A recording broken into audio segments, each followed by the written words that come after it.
Hello, students and all the viewers. Welcome to today's very important topic on my YouTube channel, Physics with Mohammad Arafat Khan. Subscribe के साथ start कर दें, video को देखना subscribe कर दें और साथ में बेल आइकन मौजूद है उसको भी हिट कर दिएगा और ऑल पर सिलेक्ट कर दिएगा ताकि आपको मेरी नोटिफिकेशंस मिल सकें. Okay, last lecture was about Gauss law, है ना. हमने डिटेल में पढ़ लिया कि गॉस लॉ क्या होता है, हमने डेरिवेशन कर ली, उसकी स्टेटमेंट पढ़ ली, उसका फॉर्मूला बना दिया. ठीक है, और आज का जो टॉपिक है वो है हमारे पास, हम उस गॉस लॉ की बेसिकली एप्लीकेशंस को डिस्कस करने जा रहे हैं. अच्छा, एप्लीकेशंस की तरफ जाने से पहले क्यों ना हम इस बात पर नजर डालें कि इन एप्लीकेशंस का मकसद क्या है. जरूरी है ना आपको ये तो पता हो. ऐसा थोड़ी कि आपने एप्लीकेशंस, हम जो 3 आगे पढ़ने जा रहे हैं एप्लीकेशंस, बस आपने वो पढ़ ली, रट्टा लगा लिया, डेरिवेशन याद कर ली, फॉर्मूला याद कर लिया, बस आपका काम खत्म हो गया. नहीं, उसका बैकग्राउंड तो पता हो ना आपको कि हमें एप्लीकेशंस की जरूरत पड़ी क्या, एप्लीकेशंस का बैकग्राउंड है क्या, मतलब ये एप्लीकेशंस क्यों कहा जा रहा है, गॉस लॉ की एप्लीकेशंस का मकसद क्या है, ये मैं आपको पहले स्टार्ट करता हूं यहां से. क्योंकि हम लोग कॉन्सेप्चुअल स्टडीज करते हैं ना, मेरा पूरा मकसद ये होता है कि मैं आप लोगों को कॉन्सेप्चुअली क्लियर कर दूं, बस और कुछ नहीं है. किसी भी टॉपिक का जो मकसद होता है, जो उसका कॉन्सेप्ट है, वो आपको मैं क्लियर कर दूं. ठीक है, और बहुत सारे स्टूडेंट्स मुझसे क्वेश्चन करते हैं, सर आप किस बोर्ड का आप पढ़ा रहे होते हैं, फेडरल बोर्ड है, कौन सा बोर्ड आप बेसिकली आपने सेलेक्ट किया हुआ है पर्टिकुलरली जिसको आप फॉलो कर रहे हैं. तो मैं उन स्टूडेंट्स को क्लियर कर दूं कि मैं कोई पर्टिकुलर किसी भी एक बोर्ड को टारगेट नहीं कर रहा. मेरे जितने भी टॉपिक्स हैं, जितने भी चैप्टर्स चल रहे हैं, मेरा टारगेट है सिर्फ आपके कॉन्सेप्ट्स को क्लियर करना. ठीक है, आप वो भले 9th क्लास में अप्लाई कर दें टॉपिक को, आप भले वो मैट्रिक क्लास में यानी कि 10th क्लास में अप्लाई कर दें, 11th क्लास में, 12th क्लास में, तो आप अपने कॉन्सेप्ट्स को क्लियर करने के लिए अपने लेवल के मुताबिक मेरी वीडियोस को देखकर उससे फायदा उठा सकते हैं पूरा. समझ रहे हैं, मैं जनरली आप लोगों को पढ़ा रहा होता हूं. ठीक है, तो किसी पर्टिकुलरली किसी लेवल के लिए, पर्टिकुलरली किसी बोर्ड के लिए नहीं है, ये जनरल है. आप अपने बोर्ड के अंदर देखें आपके सिलेबस का पैटर्न क्या है, उस पैटर्न के मुताबिक मेरी वीडियो को देखें. वीडियो को देखने के बाद कॉन्सेप्चुअली जो उसमें पॉइंट्स आपके मैच करते हैं, जो आपने लिखना है अपने बोर्ड के मुताबिक, वो आप अपने पॉइंट्स लिख दें. ठीक है, मैं बहुत हटके तो बात नहीं करूंगा भाई, फिजिक्स है, फिजिक्स हर बोर्ड के अंदर, हर लेवल के अंदर सेम होती है ना, सिंपल सी बात है. तो मैं बहुत हटके तो बात नहीं करूंगा, आपके बोर्ड के अंदर मैच करेगी लाजमी, तो आप लिख सकते हैं, आप लोग देख सकते हैं. ठीक है, एप्लीकेशंस का मकसद क्या है. देखिए, हम लोगों ने इस चैप्टर के स्टार्टिंग में एक टॉपिक पढ़ा था जिसको हमने कहा था electric intensity near an isolated point charge. मैं आपको याद दिलाता हूं. देखें, हमारे पास क्या था, हमारे पास कोई भी एक चार्ज था, ये रहा, लेट्स सपोज हमारे पास एक पॉइंट चार्ज है Q, इसको मैं कह देता हूं पॉइंट चार्ज है Q. ठीक है, आपने इस पॉइंट चार्ज के इसके सराउंडिंग में किसी भी एक पर्टिकुलर पॉइंट, लेट्स सपोज मैं कह देता हूं ये पॉइंट P है, इस पॉइंट P पर इस चार्ज की इलेक्ट्रिक इंटेंसिटी है कितनी. अगर आपने ये कैलकुलेट करना हो तो क्या करना पड़ेगा, हमने फॉर्मूला बनाया हुआ है, उसको हमने क्या कहा था, हमने कहा था electric intensity near an isolated point charge. तो हमारे पास ये फॉर्मूला है, हम डिराइव कर चुके हैं. तो अगर आपने किसी भी पॉइंट चार्ज के अबाउट किसी भी पर्टिकुलर डिस्टेंस यानी कि R पर इलेक्ट्रिक इंटेंसिटी कैलकुलेट करनी हो, तो हमारे पास फॉर्मूला होता है E = KQ over R square. We have done this topic. We have calculated, we have derived this equation to calculate the electric intensity at any point around या at any point near an isolated point charge. ये हम पढ़ चुके हैं.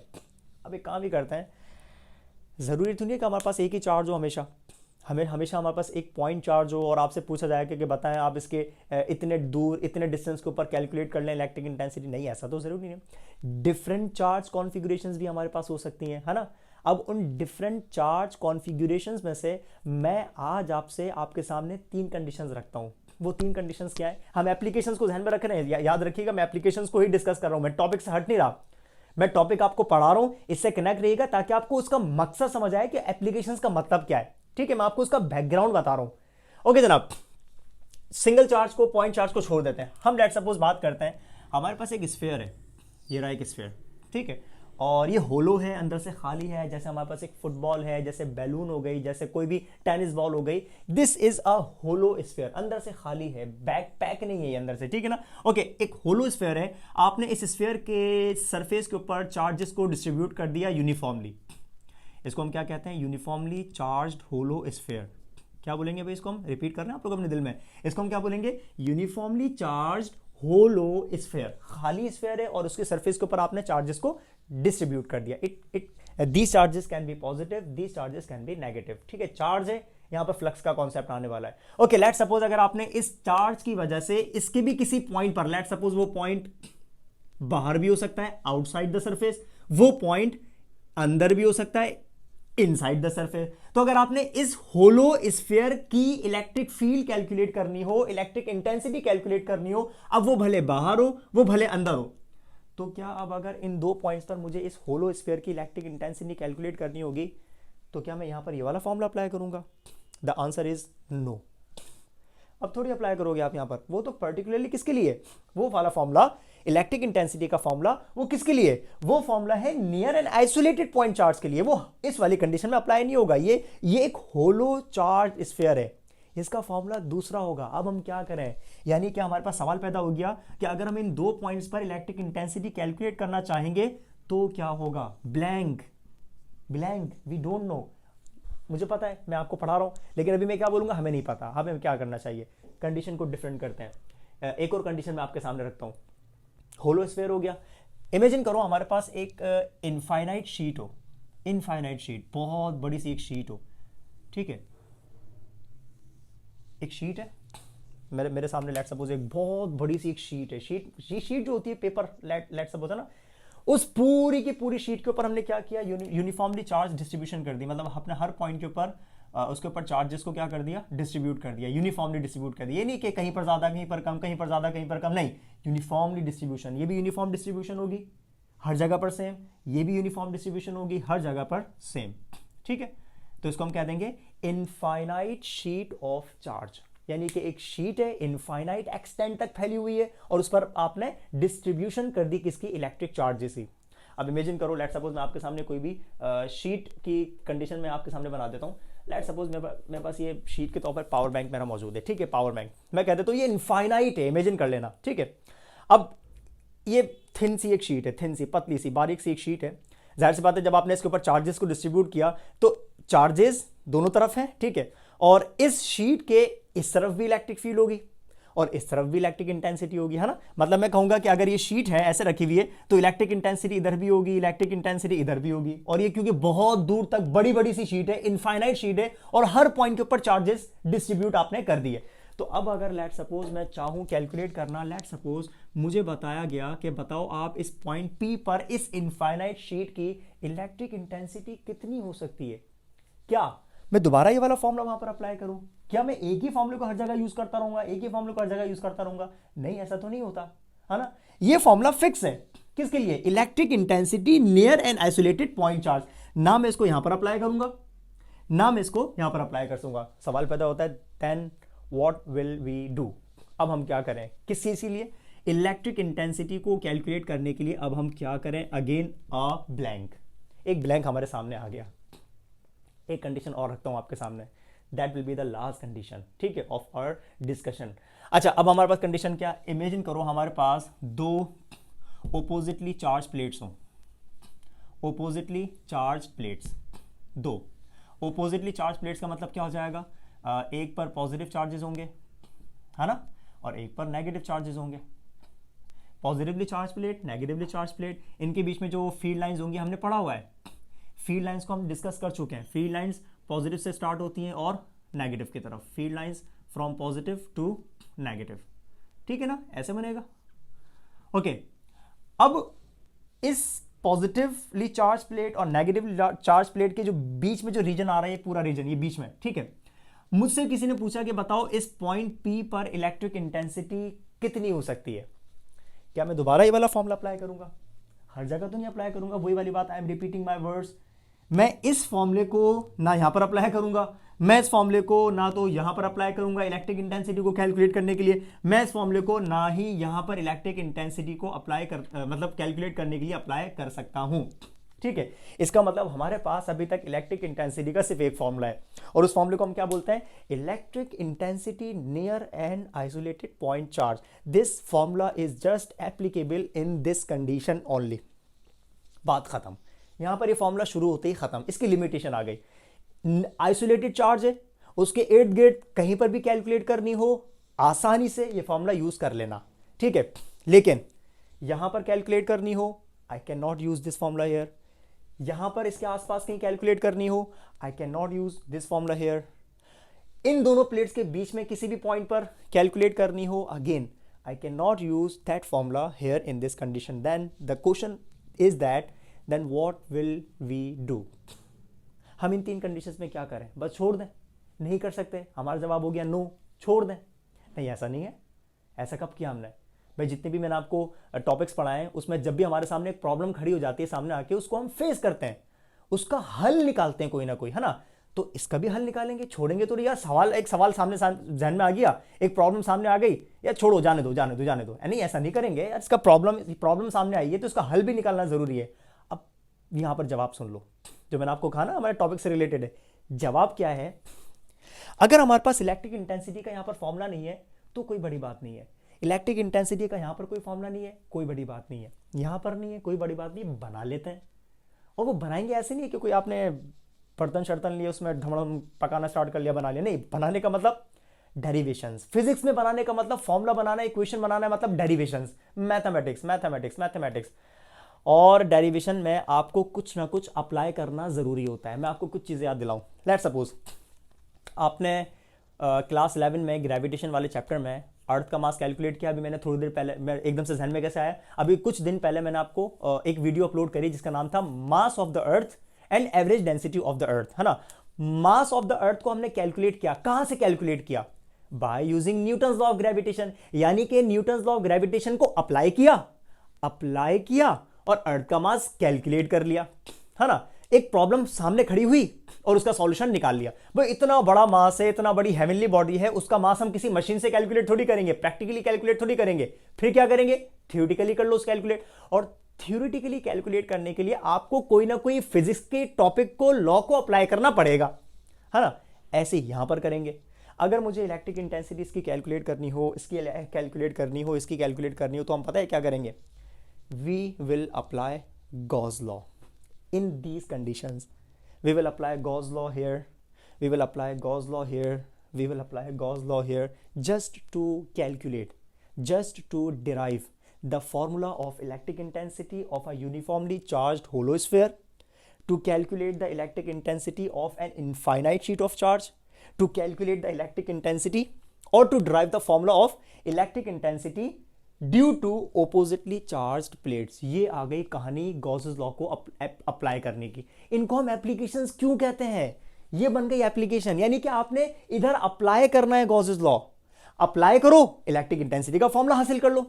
इसको हमने application का नाम क्यों किया? ये वाई ये क्यों एप्लीकेशन है गॉसेस लॉ की? क्योंकि आपने गॉसेस लॉ अप्लाई किया हुआ है और इलेक्ट्रिक इंटेंसिटी का फॉर्मूला हासिल कर लिया। अप्लाई कर दो, गॉस लॉ अप्लाई कर दो और इलेक्ट्रिक इंटेंसिटी का फॉर्मूला हासिल कर दो। तो आपने इन तीनों कंडीशंस में गॉस लॉ को अप्लाई किया हुआ है ताकि आपको इन तीनों कंडीशंस के इलेक्ट्रिक इंटेंसिटी के फॉर्मूला मिल जाएं, आप डिराइव कर लें। So that is why we say that applications of Gauss's law, application of Gauss's law, second application of Gauss's law, third application of Gauss's law. So these three are the applications of Gauss's law because we apply Gauss's law in each these three conditions. समझ रहे हैं? तो इसी वजह से इनको हम क्या बोलते हैं? एप्लीकेशंस। एप्लीकेशंस का मतलब जहां पर आपने उस लॉ को अप्लाई किया हुआ हो, और यहां पर इसको हम अप्लाई करते हैं। क्यों? ये बात आप ध्यान में रखिएगा। Gauss's law is applied in order to calculate. Gauss law is applied in order to determine, in order to derive the formula of electric intensity in these three conditions. दो एप्लीकेशंस को पढ़ने के बाद अब हमारे पास थर्ड एप्लीकेशन है जिसको हम कहते हैं electric intensity due to oppositely charge plates. यानी कि आपके पास पॉजिटिवली चार्ज प्लेट और नेगेटिवली चार्ज प्लेट, इनके बीच में जो इलेक्ट्रिक इंटेंसिटी होती है, अगर आपने इस इधर कहीं पर भी किसी भी पॉइंट पर इलेक्ट्रिक इंटेंसिटी को कैलकुलेट करना हो तो हमें फॉर्मूला चाहिए। वो फॉर्मूला हम डिराइव करने जा रहे हैं। ये हमारा थर्ड फॉर्मूला हो जाएगा, यानी कि थर्ड एप्लीकेशन। ओके, अच्छा, ऑब्वियस ही बात है, आपको इलेक्ट्रिक लाइन्स ऑफ फोर्स से अंदाजा हो रहा है कि ये हमारे पास ये जो प्लेट है ये पॉजिटिवली चार्ज है और ये प्लेट जो है नेगेटिवली चार्ज है, क्योंकि लाइंस जो होती हैं वो पॉजिटिव से ही स्टार्ट होती हैं और नेगेटिव की तरफ जाती हैं। तो एक काम ही करता हूं क्योंकि मुझे यहां पर गॉसियन सरफेस को बनाना पड़ेगा। जाहिर सी बात है, हमने बात पढ़ी हुई है, जिस पॉइंट पर हमें इलेक्ट्रिक इंटेंसिटी को कैलकुलेट करना है, मैं दोबारा रिपीट कर रहा हूं, बार बार रिपीट हो चुका है, जिस पॉइंट पर इलेक्ट्रिक इंटेंसिटी कैलकुलेट करते हैं वहां पर हम इमेजिन करते हैं एक सरफेस जिसको हम कहते हैं गॉसियन सरफेस। और गॉसियन सरफेस किसी भी शेप का हो सकता है। फर्स्ट एप्लीकेशन में गॉसियन सरफेस स्फेरिकल था, सेकेंड एप्लीकेशन में गॉसियन सरफेस सिलेंड्रिकल था, जबकि यहां पर प्लेट्स के मुताबिक यहां पर जो हम गॉसियन सरफेस को इमेजिन करने जा रहे हैं that will be a box, एक बॉक्स के शेप का होगा गॉसियन सरफेस आज इस वाली एप्लीकेशन के अंदर। तो मैं काम करता हूं, यहां से जो हमें पता है कि ये पॉजिटिवली चार्ज प्लेट होगी और ये नेगेटिवली चार्ज प्लेट होगी, तो यहां से मैं थोड़ी देर के लिए यहां से चार्जेस को रिमूव कर देता हूं ताकि मैं यहां पर क्लियरली एक गॉसियन सरफेस को इमेजिन कर सकूं, आपको बनाकर दिखा सकूं। देखिए भाई, हमारे पास यहां पर जो गॉसियन सरफेस आ रहा है दैट विल बी लाइक, ये देखें, ये मैं ब्लू से बना रहा हूं ताकि ये हाईलाइट हो जाए। This is a Gaussian surface, ये जो मैं ब्लू से बना रहा हूं, ठीक है, एक बॉक्स के शेप जैसा है ये देखें, ये आ गया गॉसियन सरफेस। मैं यहां पर लिख देता हूं इसका नाम कि ये जो ब्लू से मैंने बनाया है it is a Gaussian surface. Her application में हमने ये लाजमी बनाया है। होलो चार्ज स्फीयर के केस में भी बनाया था, वो स्फेरिकल था। इनफाइनाइट शीट ऑफ चार्ज के केस में बनाया था, वो सिलेंड्रिकल था, है ना। और इस वाले केस में भी बनाया, और ये क्या बॉक्स की फॉर्म में है। तो ये देखें ब्लू कलर का जो बना हुआ है, ये आपको साफ साफ नजर आ रहा होगा, ठीक है। अब अगर ये बॉक्स है तो आपको पता है इस बॉक्स के 4 साइड्स हैं, 1 2 3 एंड 4, ठीक है। 4 सरफेसेस हैं। तो अब आपने क्या करना है, इन चारों सरफेसेस को डिस्कस करना है। ये देखें, सबसे पहले अगर मैं इस वाले सरफेस को डिस्कस करूं, ये वाला सरफेस, ये वाला सरफेस, ये देखें, ये वाला सरफेस, ठीक है। ये जो सरफेस है, अगर मैं इस सरफेस की एरिया की डायरेक्शन बनाना चाहूं, ये जो गॉसियन सरफेस का ये वाला जो साइड है, इस साइड के एरिया की डायरेक्शन बनेगी वो कैसे, ऐसे इसके परपेंडिकुलर। तो मैं कहूंगा इसकी जो डायरेक्शन है एरिया की फर्स्ट सरफेस की, वो कहां की तरफ बन जाएगी, इस तरफ बन जाएगी, area number 1। This is area number 1 इस साइड वाले का। इसी तरीके से आप इस वाले साइड को चेक करें, इस वाले साइड की जो एरिया की डायरेक्शन बनेगी वो कहां की तरफ बनेगी, ऊपर की तरफ बनेगी। तो मैं कहूंगा ये जो सरफेस नंबर 2 आ रहा है, इसकी एरिया की डायरेक्शन कहां बनेगी, ऐसे ऊपर की तरफ। This is the direction of second surface, यानी कि A2, the direction of A2। इसी तरीके से आप इस थर्ड सरफेस की बात करें, ये जो नीचे की तरफ है, इसकी जो डायरेक्शन बनेगी वो कहां बनेगी, नीचे की तरफ, ऐसे बिलो। तो आप कहेंगे डाउनवर्ड, या आ गई एरिया नंबर 3 की डायरेक्शन, इसको मैं कह दूंगा एरिया नंबर 3। दिख रहा है। सो दिस इज A1 ऐसे, दिस इज A2 ऊपर की तरफ, दिस इज A3 डाउनवर्ड। और इस फोर्थ वाले को हमें बनाने की जरूरत ही नहीं है, यहां पर एरिया की डायरेक्शन का काम ही नहीं है। क्यों? क्योंकि ये जो फोर्थ वाली सरफेस आ रही है, इसको मैं कह देता हूं 4 है। ये जो फोर्थ वाला साइड है ये प्लेट के अंदर है, और प्लेट के अंदर फील्ड थोड़ी होगी, फील्ड तो बाहर है ना। फील्ड इस प्लेट के इस फेस से लेकर सेकंड वाले फेस तक के लिए, सामने वाले फेस, यानी कि फेस टू फेस तक फील्ड होती है, प्लेट के अंदर फील्ड नहीं होगी। तो क्योंकि फोर्थ वाला जो साइड है वो प्लेट के अंदर है, तो क्योंकि यहां पर फील्ड नहीं है, वहां पर एरिया की डायरेक्शन का काम ही नहीं है। तो सबसे पहले काम ये करते हैं, हम यहां पर फ्लक्स लिखते हैं, flux number 1, flux number 2 and flux number 3। थोड़ी सी डेरिवेशन करते हैं।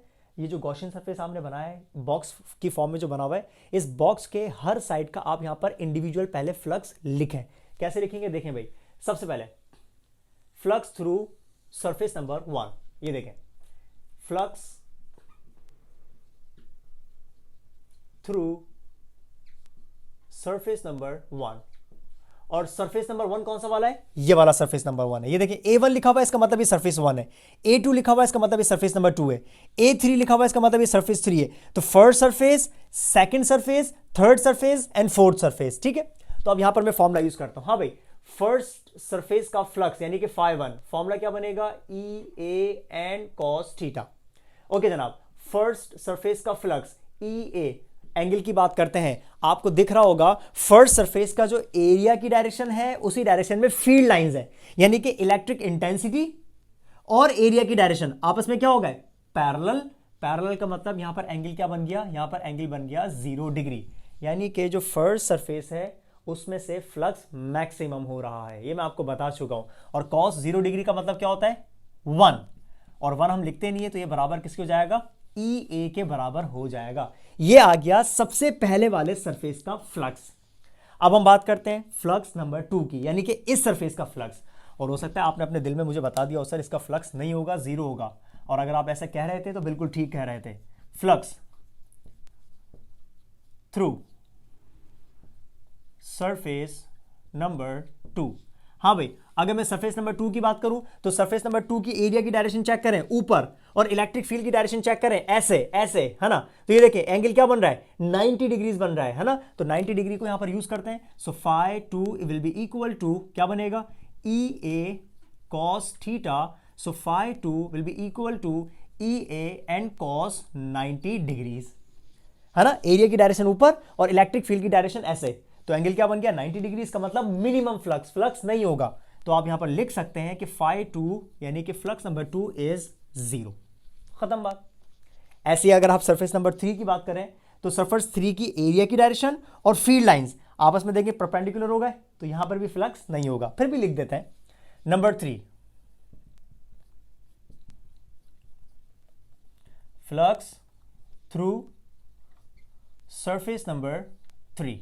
हाँ भाई, सरफेस नंबर 3 की बात करते हैं, यानी कि हम बात कर रहे हैं फाई 3 की। फॉर्मूला सेम रहेगा, ई ए कॉस थीटा। हाँ भाई, एंगल क्या पुट करना चाहिए, एंगल हमें पुट करना चाहिए 90 डिग्रीज, तो यहां पर आ जाएगा कॉस 90 डिग्रीज। और कॉस 90 डिग्री क्यों आया, एरिया की डायरेक्शन डाउनवर्ड और इलेक्ट्रिक फील्ड की डायरेक्शन ऐसे, तो ये आपस में क्या हो गए, परपेंडिकुलर। परपेंडिकुलर का मतलब फ्लक्स नहीं होगा। तो अभी तक आपने 3 सरफेसेस की बात कर ली। फर्स्ट सरफेस में से मैक्सिमम हो रहा है, सेकंड सरफेस में नहीं हो रहा परपेंडिकुलर होने की वजह से, थर्ड सरफेस से भी नहीं हो रहा परपेंडिकुलर होने की वजह से। अब हम बात करते हैं फोर्थ वाले सरफेस की। तो हमें पता है कि जो फोर्थ वाला जो साइड है वो प्लेट के अंदर है और वहां पर इलेक्ट्रिक फील्ड एग्जिस्ट नहीं कर रही। So number 4, flux through surface number 4।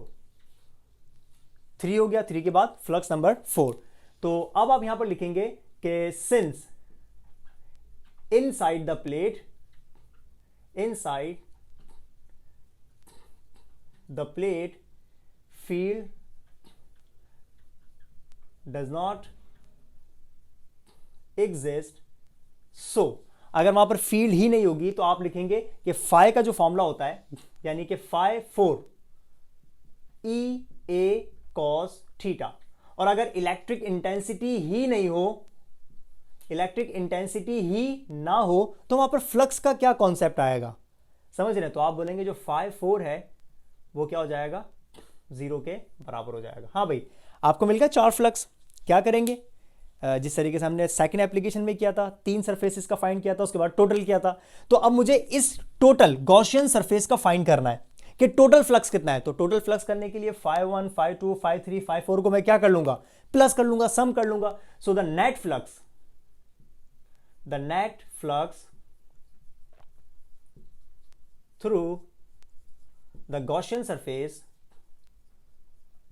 Through the Gaussian, ये गॉसियन सरफेस के हिस्से थे। गॉसियन सरफेस का फर्स्ट सरफेस, गॉसियन सरफेस का second part, third side, fourth side, ये सारे के सारे गॉसियन सरफेस के हिस्से थे।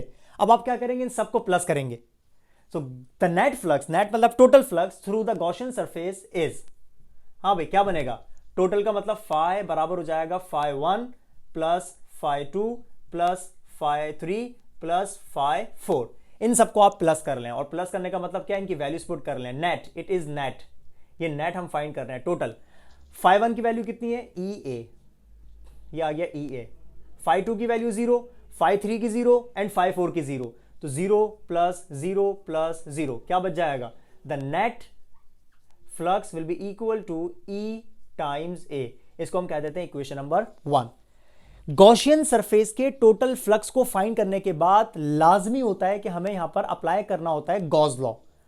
जब आपने टोटल फ्लक्स फाइंड कर लिया, अब बारी है किसकी, गॉस लॉ को अप्लाई करने की, क्योंकि हम पढ़ ही एप्लीकेशंस ऑफ गॉस लॉ हैं। तो अब मैं यहां पर क्या लिखने जा रहा हूं, बाय अप्लाइंग गॉस लॉ। यहां पर लिख देता हूं, बाय अप्लाइंग गॉस लॉ। अब हम यहां पर गॉस लॉ अप्लाई करने जा रहे हैं। हमारे पास 2 प्लेट्स हैं, एक प्लेट पॉजिटिवली चार्ज्ड है ना, पॉजिटिवली चार्ज्ड है, और एक प्लेट नेगेटिवली चार्ज है। सिंपल, ये डिस्कस कर रहे थे हम लोग ना।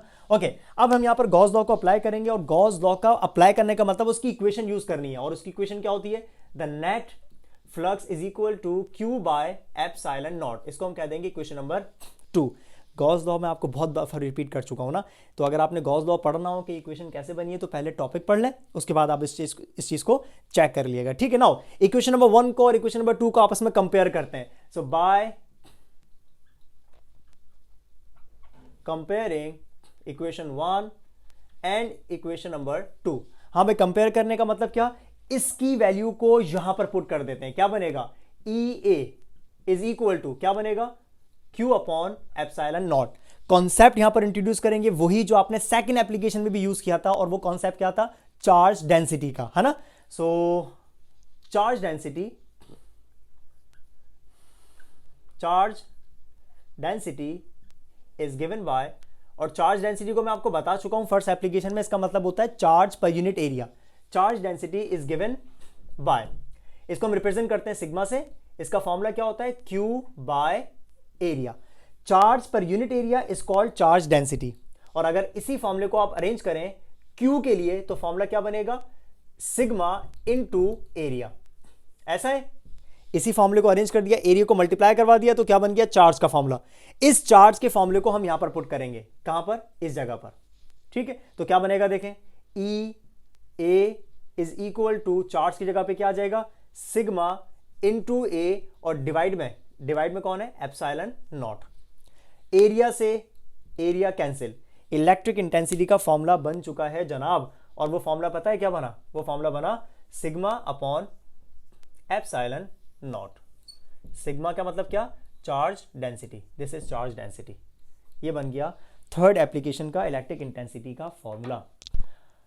हमने फाइनली गॉस लॉ की तीनों एप्लीकेशंस को डिस्कस कर लिया, डिराइव कर लिया। We have derived 3 equations, electric intensity in 3 different charge configurations. सबसे पहले हमने गॉस लॉ को अप्लाई किया। फर्स्ट एप्लीकेशन क्या थी, electric intensity due to a hollow charge sphere. Second application क्या थी, electric intensity due to an infinite sheet of charge.